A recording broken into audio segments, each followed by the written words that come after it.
স্বপ্ন ও পরীক্ষা। হযরত ইব্রাহিম বৃদ্ধ বয়সে আল্লাহর সাথে সেই প্রেমের কোরবানির খেলা, যে আল্লাহর জন্য নিজের সন্তানকে কোরবানি দিতে পারে।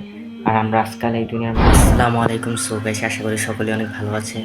সেই স্বপ্নের ইব্রাহিম নবীর সাথে আল্লাহ তাআলার সেই স্বপ্নের ঘটনা, সেই কোরবানির বিষয় নিয়ে আমরা আলোচনা করব, কথা বলবো।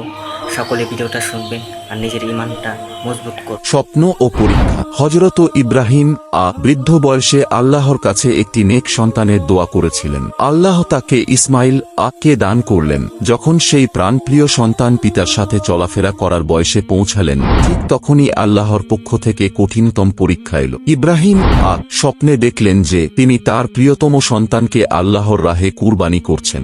আল্লাহর ভালোবাসা এবং আদেশের সামনে তিনি বিন্দুমাত্র দ্বিধাবোধ করেননি। তিনি বুঝতে পেরেছিলেন এটি কোনো সাধারণ স্বপ্ন নয়, বরং মহান রবের আদেশ।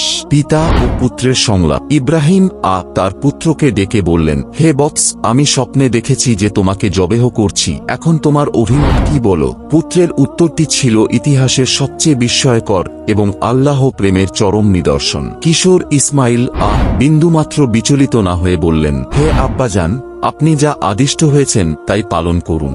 ইনশাআল্লাহ আপনি আমাকে ধৈর্যশীলদের অন্তর্ভুক্ত পাবেন। কুরবানির ময়দান। পিতা তার প্রাণপ্রিয় পুত্রকে নিয়ে মিনা প্রান্তরের দিকে চললেন। শয়তান কয়েকবার তাদের বিভ্রান্ত করার চেষ্টা করেছিল, কিন্তু আল্লাহ প্রেমের প্রবল শক্তিতে তারা পাথর নিক্ষেপ করে শয়তানকে তাড়িয়ে দিলেন। যখন ইব্রাহিম তার পুত্রকে উপর করে শুইয়ে দিলেন এবং ধারালো ছুরি চালালেন, তখন আল্লাহর কুদরতে সেখানে একটি দুম্বা এসে উপস্থিত হল। আল্লাহ ইব্রাহিম এর নিষ্ঠা ও ভালোবাসা কবুল করে নিলেন এবং ঘোষণা করলেন, হে ইব্রাহিম, তুমি তো স্বপ্নকে সত্যে পরিণত করে দেখো।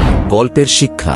আমাদের জন্য যা জরুরি, এই গল্পটি আমাদের মনে করিয়ে দেয় যে ত্যাগ, আল্লাহকে পাওয়ার জন্য নিজের সবচেয়ে প্রিয় জিনিসের মায়া ত্যাগ করাই হলো আসল ইবাদত। নির্ভরতা। প্রতিকূল পরিস্থিতিতেও আল্লাহর ওপর পূর্ণ আস্থা রাখা। উদ্দেশ্য, কুরবানির রক্ত বা মাংস আল্লাহর কাছে পৌঁছায় না, বরং পৌঁছায় আমাদের হৃদয়ের তাকওয়া বা আল্লাহভীতি।